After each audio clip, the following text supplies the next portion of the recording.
हम लोग कल की कथा श्रवण कर रहे थे। विश्वामित्र जी भगवान राम को लेने के लिए महाराज दशरथ के आंगन में याचक बन करके आए। पहली बात तो महाराज दशरथ जी माने ही नहीं, मना करने लगे। लेकिन डायरेक्ट खुल करके मना भी कैसे करें।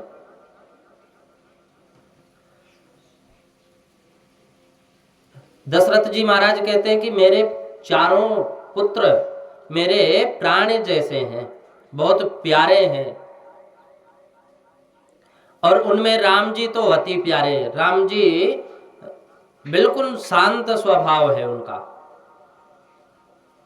महाराज आप लेकर के जाएंगे हमारे ये सुंदर बालक, छोटे छोटे बालक ऐसे असुरों से कैसे युद्ध करेंगे, कैसे लड़ेंगे। किसी तरह महाराज दशरथ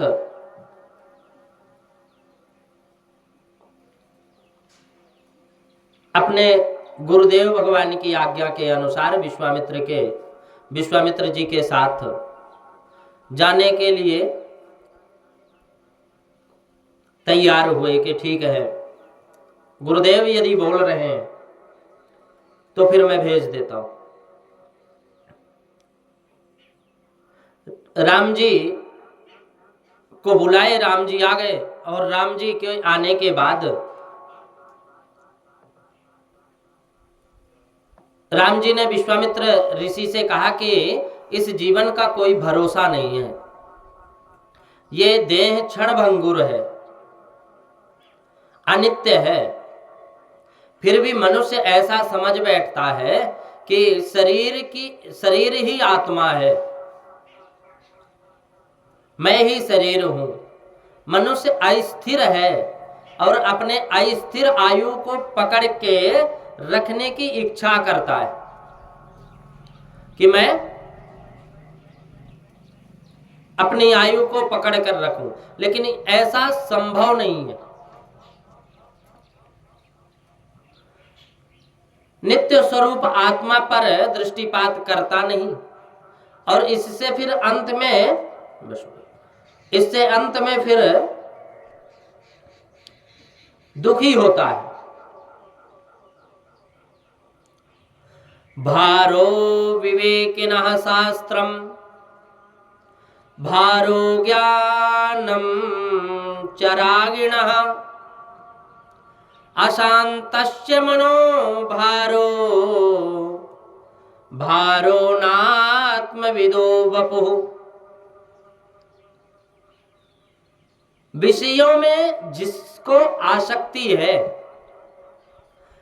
सांसारिक विषयों में जिसको आसक्ति है, उसका ज्ञान भी भार स्वरूप है। भारो विवेकिनः शास्त्रम, उसका शास्त्र का जितना भी विवेक है, जितना भी ज्ञान है, अगर वो विषयों में आसक्त है तो फिर भार स्वरूप है ऐसा ज्ञान। अविवेकी को शास्त्र भार स्वरूप बनते हैं, अशांत मनुष्य को मन भार स्वरूप बनता है। आत्मा को जो जानता नहीं उसके लिए यह शरीर भी भार रूप भी बनता है।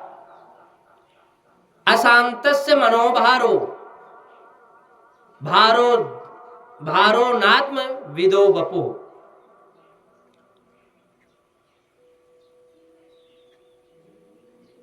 आत्मा को जो जानता नहीं उसके लिए यह शरीर भार स्वरूप बनता है। यो तो पशु पक्षी भी जीवन में अपना निर्वाह करते, कैसे भी जीवित रहते हैं, परंतु जिसने अपने मन को मारा है उसका ही जीवन है। मनुष्य देह पाकर जो साधन करता है, जो जन्म मरण के चक्कर से छूटने का प्रयास करता है,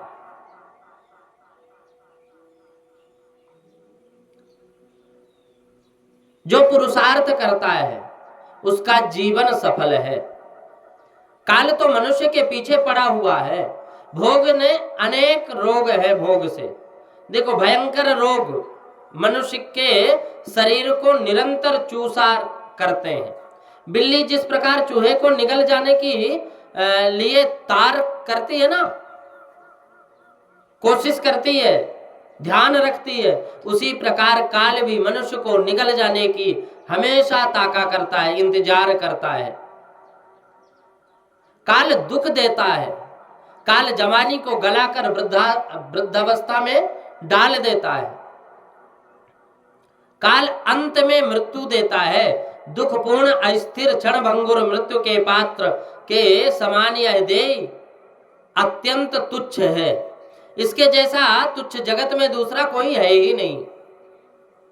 अनेक जन्मों से काल जीव को मारता आ रहा है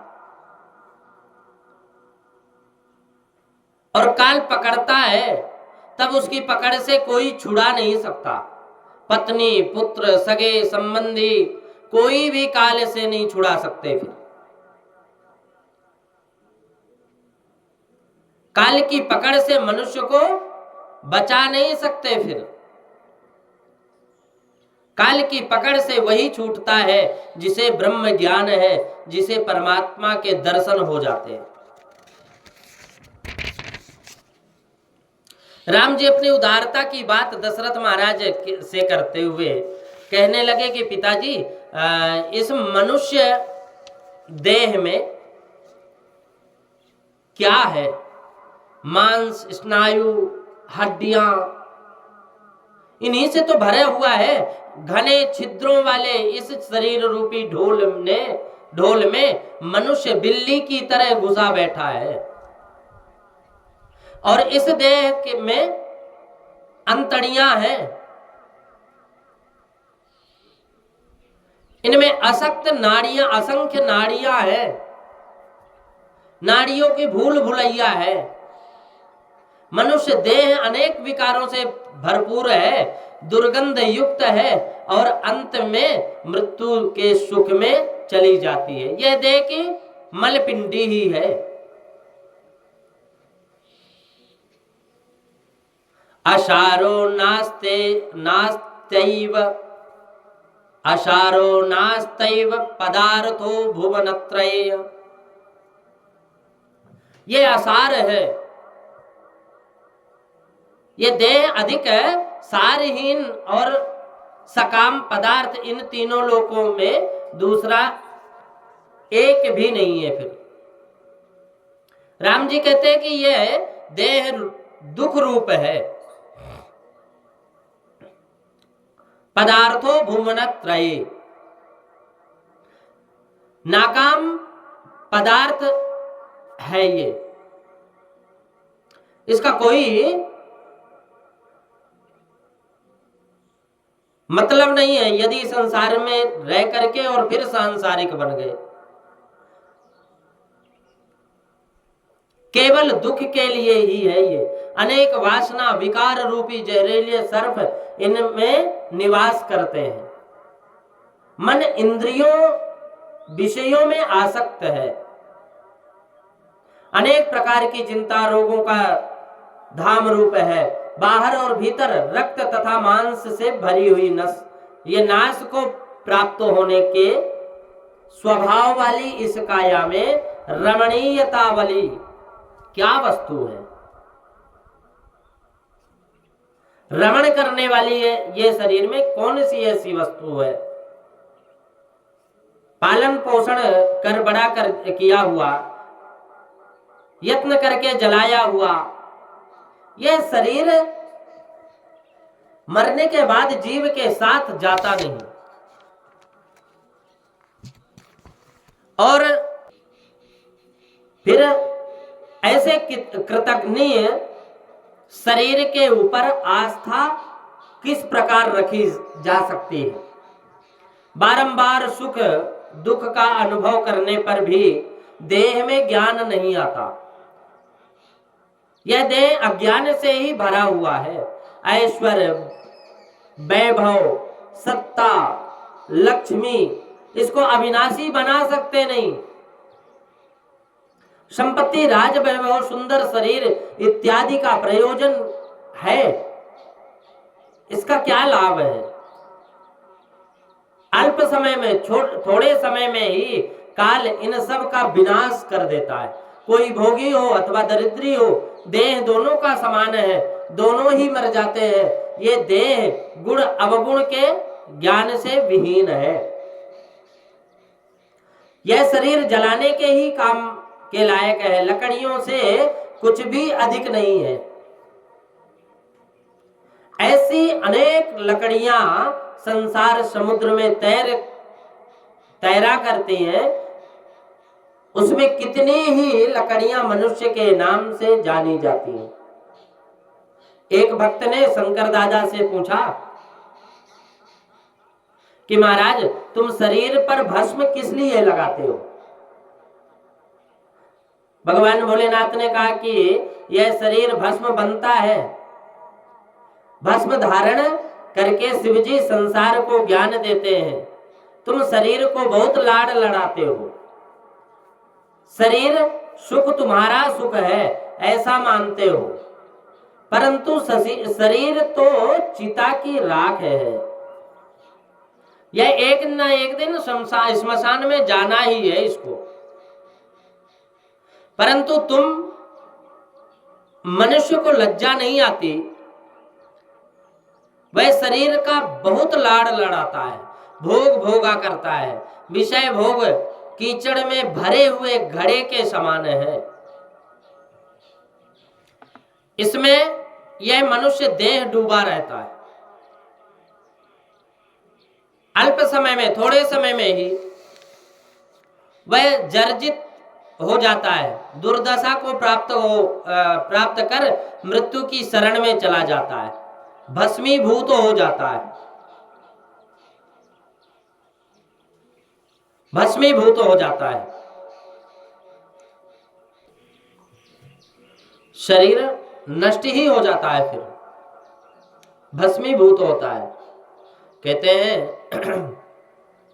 कि कायो यमा चिरा पायो बुध बुधो बुनिधा विवा व्यर्थ कार्य परावर्ते परिस्फुरति निष्फलः मिथ्या ज्ञान विकारेस्मिन् स्वप्न संभ्रम पत्तने काये स्फुट तरा पाए क्षणमा स्थान में ध्वज।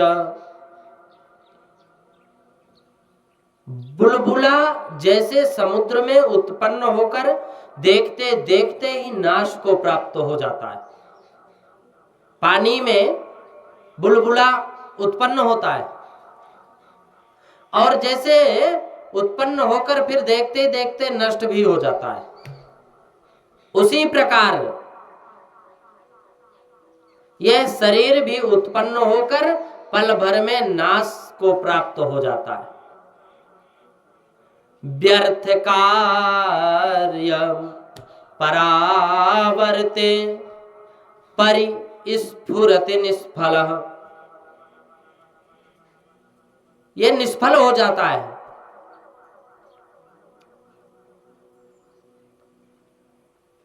उसी प्रकार जैसा पानी में बुलबुला उठता है ना और फिर नष्ट हो जाता है, ठीक उसी प्रकार शरीर भी उत्पन्न होकर पल भर में ही नाश को प्राप्त हो जाता है। जीवित रहता है तब तक सांसारिक व्यवहार के मिथ्या कार्यों में ही वह व्यर्थ में भटकता रहता है। मिथ्या ज्ञान विवेकारिश अस्मिन् स्वप्न, ये स्वप्न है, स्वप्न जैसे देखता है। मिथ्या कार्य है, कोई कार्य नहीं है। मिथ्या कार्यों में, झूठे कार्यों में, व्यर्थ में ही भटकता रहता है। ये अज्ञान और भ्रांति रूप इस शरीर में बुद्धिमान पुरुष आस्था रखते हैं।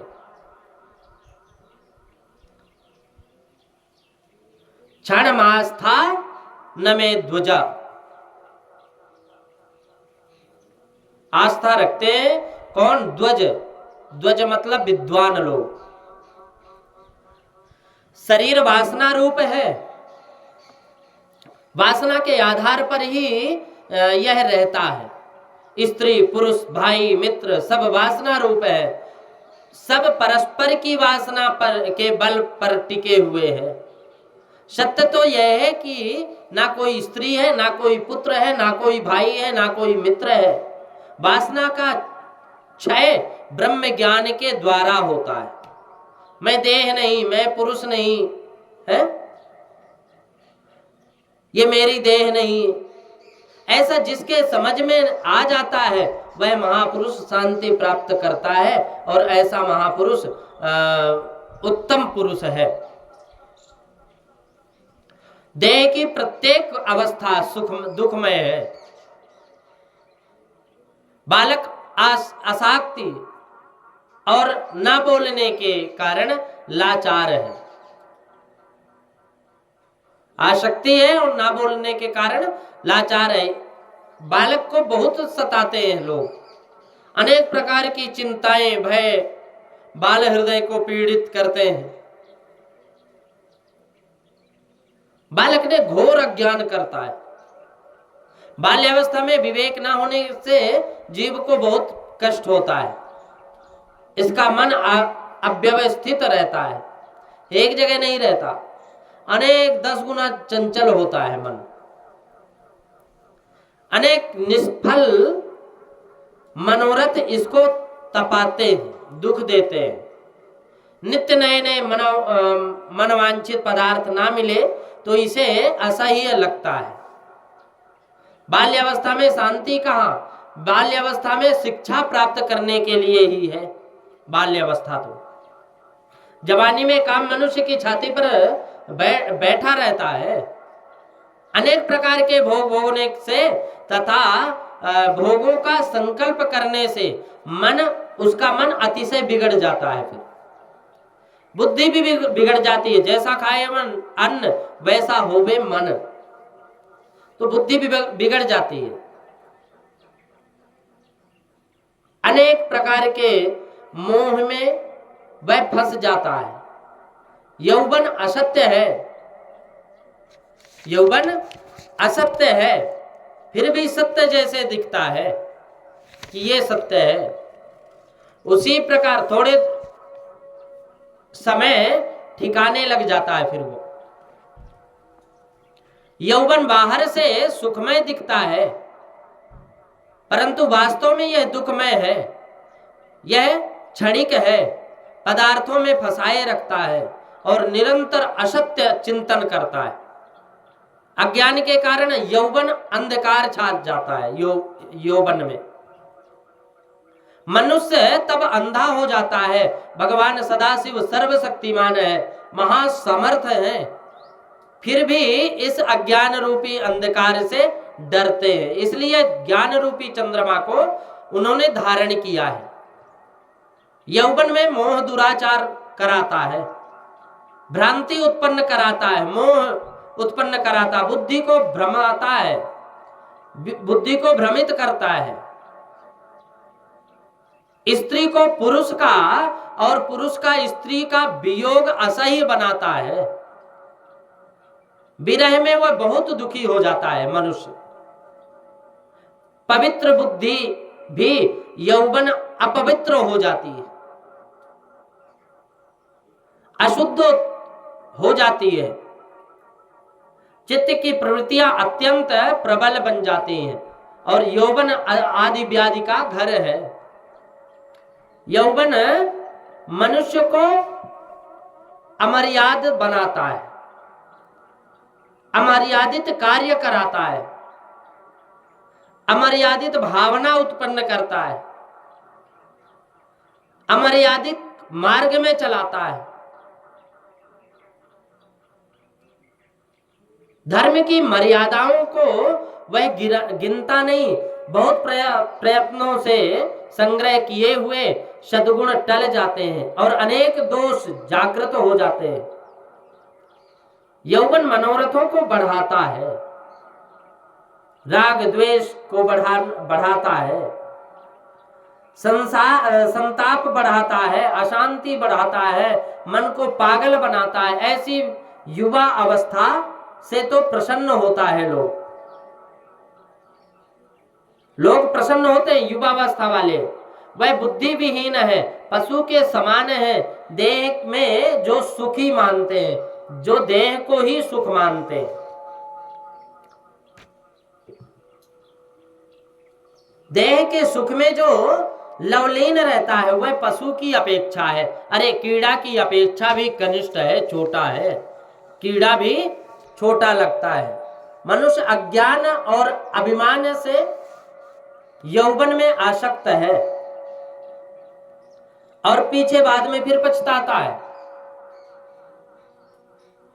बाद में फिर पछताता है। कोई भाग्यशाली जीव की यौवन में विनय विवेक रख सकता है, कोई सौभाग्यशाली हो, सद्गुण टिका सकता है, सत्संग कर सकता है और प्रभु की भक्ति में चित्त को जोड़ सकता है। कौन? जो संत कृपा जिस पर हो, क्योंकि बिना संत की कृपा से भगवंत नहीं मिल सकते। आजकल हम उन संतों के पास जाते हैं जिनके पास वो स्वयं माया के पति बन जाते हैं। जो पहले के संत जितना विरक्त होते थे उतना ही बड़े कहलाते थे, जितना उनके पास भजन होता था उतना ही बड़े कहलाते थे। लेकिन आजकल के संतों के पास जितना धन एकत्रित होगा, जिसके पास जितना धन होगा उतना ही बड़ा है। कलयुग है, यही बोलेंगे कि कलयुग है, लेकिन हकीकत तो ये कलयुग है तो अपनी चाल चलेगा। और हम यहां तक की मानते हैं कि कलयुग जैसा युग तो है ही नहीं। इस कलयुग में देवता भी तरसते हैं कि हम जरा सा भी क्षण भंगुर के लिए अपना ये जीवन हमें मानव शरीर का प्राप्त हो जाए, क्योंकि कलयुग में ही ऐसा है कि मनुष्य यदि भगवान का मन से एकाग्र भाव से एकाग्र चित्त से बैठ करके सतत ध्यान करे तो पक्का है उसको भगवान की कृपा, विशेष कृपा प्राप्त होती। हम लोग नहीं करते। आए थे हरि भजन को, आए तो थे भगवान के भजन करने के लिए, लेकिन हम यहां माया जाल में ही पड़ गए। वास्तविकता हमारी यात्रा का उद्देश्य क्या है हम भूल गए। ये मानव शरीर का, ये जो मानव शरीर एक गाड़ी है और इस गाड़ी में हम बैठ गए। मोक्ष के मंजिल है, हमारी मोक्ष मंजिल है। श्री हरि का चरण ही हमारा मंजिल है। परम पिता परमेश्वर का चरण ही, दर्शन ही हमारी मंजिल है। लेकिन हम बैठ गए, पता ही नहीं, कहीं भी उतर जाते हैं। हम अपने जीवन के मंजिल को हकीकत में समझ ही नहीं पाते कि वास्तविकता मंजिल है क्या। हम तो इसी गोरख धंधे में पड़े रह जाते हैं। और जब काल अपनी मुख को बंद करता है, हम लोग ग्रासी तो बनकर बैठे हुए हैं, और जब काल मुख को बंद करता, हमारी मृत्यु होती है, तो फिर हम पछताते रहते, अरे राम राम, हमने भगवान का नाम लिया होता तो शायद ऐसा नहीं होता, हम किसी का गलत नहीं करते तो शायद ऐसा नहीं होता, हम कभी झूठ नहीं बोलते तो हमारे साथ में ऐसा नहीं होता। लोग खूब अनुष्ठान भी करते हैं आजकल, दिखावटी अनुष्ठान बहुत होता है। आज सोमवार व्रत है, फिर मंगलवार व्रत है, बुधवार व्रत है, शुक्रवार व्रत है, बृहस्पतिवार व्रत है, यानी शनिवार रविवार, सारे व्रतों को वो दिन को हर दिन का व्रत बना देते हैं। लेकिन हकीकत में असली व्रत है क्या? हम अपने असली व्रत को भूल जाते हैं। हमारा असली व्रत है सत्य व्रत। हम सत्य का पालन करना भूल जाते हैं। माला फेरते हैं, राम राम राम राम राम राम राम राम करते रहते हैं, और हमारा मन और कहीं है। कोई दूसरा आया, उसको कैसे हमें लूटा जाए, इसको कैसे पागल बनाया जाए, चाहे झूठ बोल करके, चाहे डांट करके, चाहे कैसे भी करके, वो हमेशा निरंतर यही ध्यान रखता है कि अगले को हम पागल कैसे बनाएं।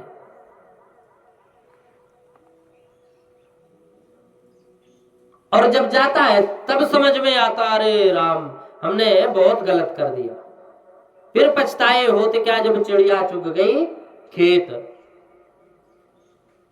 अब पछताने से कोई फायदा नहीं है।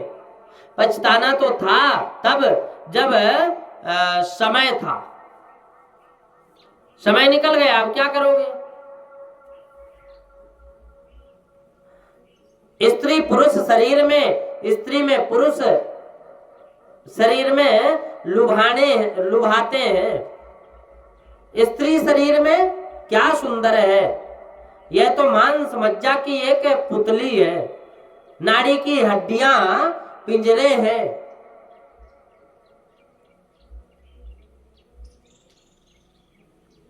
लेकिन हम समझ ही नहीं पाते, और समझते तो है तो हम एकाग्रचित होकर के कभी विचार ही नहीं कर पाते। हम तो माया में ही फंसे रहते हैं। लगता है कल देखेंगे, कल देखेंगे, कल देखेंगे, कल देखेंगे, और एक ना एक दिन आता है, नित्य कल आता है। जब हम कल कल देखते रहते हैं ना कि कल देखेंगे, कल देखेंगे, तो फिर आता है कि अब कल नहीं, अब तो परसों ही देख, अब तो ऊपर ही देख। तो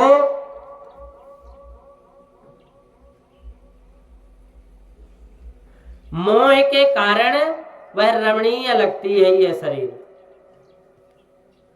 चमड़ी, मांस, रुधिर, अलग अलग जगह पानी पृथक करके स्त्री के नेत्रों को देखो तो उसमें क्या रमणीय पदार्थ है।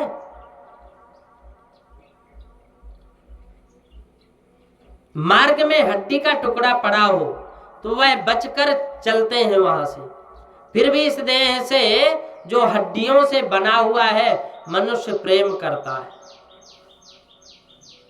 मनुष्य प्रेम करता है। मांस पंचालिकायस्तु यंत्र लोलेंग पंजरे। ये जो हड्डियों से बना हुआ शरीर मनुष्य बहुत प्रेम करता है। मांस पंचालिकायस्तु, ये स्त्री देह विकारों से भरी हुई है। यंत्र लोलेंग पंजरे, वह दूसरों की बुद्धि में अत्यंत मोह उपजाती है, उसको परवश करती है, सन्मार्ग से दूर हटाती है और अंत में नरक में ढकेल देती है। कांता विषमलता के समान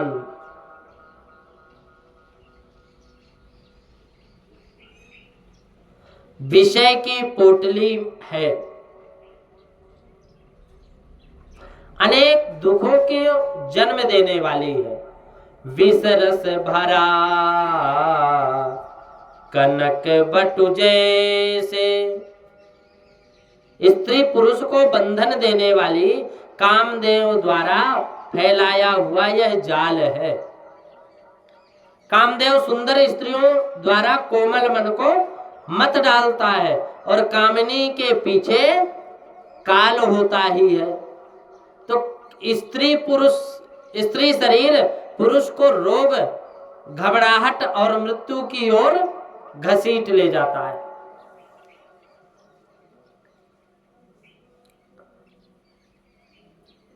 भोग केवल ऊपर ऊपर से ही सुंदर लगते हैं, वे दुख का आभास कराते हैं, परंतु देते हैं दुख ही, दुख के सिवा कुछ नहीं देते। भोग के त्याग से ही शांति मिलती है। अगर हम भोग त्याग देते हैं ना तो शांति मिल जाती है। स्त्रियं त्यक्त्वा जगत्यक्तम जगत्यक्त्वा सुखी भवेत। स्त्री का त्याग करने से जगत का त्याग होता है और जगत के त्याग करने से फिर सुख को प्राप्त होता है वो मनुष्य।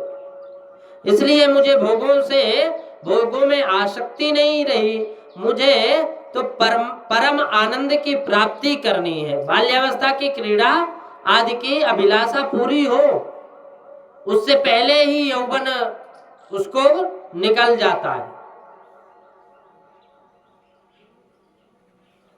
तो यौवन में भोगने की अभिलाषा होती है, परंतु मनुष्य भोगो या न भोगे तब तक तो उसकी वृद्धावस्था उसके यौवन को निकल जाती है। वृद्धावस्था बहुत भौड़ी है, वह देह के अंगों को शिथिल कर देती है, ढीला कर देती है, वृद्धावस्था ला देती है। ऐसी है काल, सबको विपत्तियों में डालता है। मृत्यु अत्यंत कठिन है, आयु अत्यंत थोड़ी है, कम है, क्षण भंगुर है। मनुष्य इंद्रियों में फंसा हुआ है और इंद्रियां शत्रुओं का काम करती है। इंद्रियां भोग मांगती है, भोग रोग लगाता है और फिर मृत्यु लाता है। चित्त अहंकार में कैसा हुआ है? अहंकार स्वभाव से दूषित करता है और आत्म स्वरूप को भूल जाता है कि हम हैं कौन। मन के ऊपर तद्रुप होकर स्वयं ही अपने को दुखी करता है और सत्य को भूल जाता है। असत्य, अज्ञान, मोह बढ़ते हैं, निरंतर तुच्छ विषय की प्रीति रहती है और प्रीति से आसक्ति हो जाती है और आसक्ति के कारण फिर पाप होता है। फिर यही घटमाला प्रारंभ हो जाती है।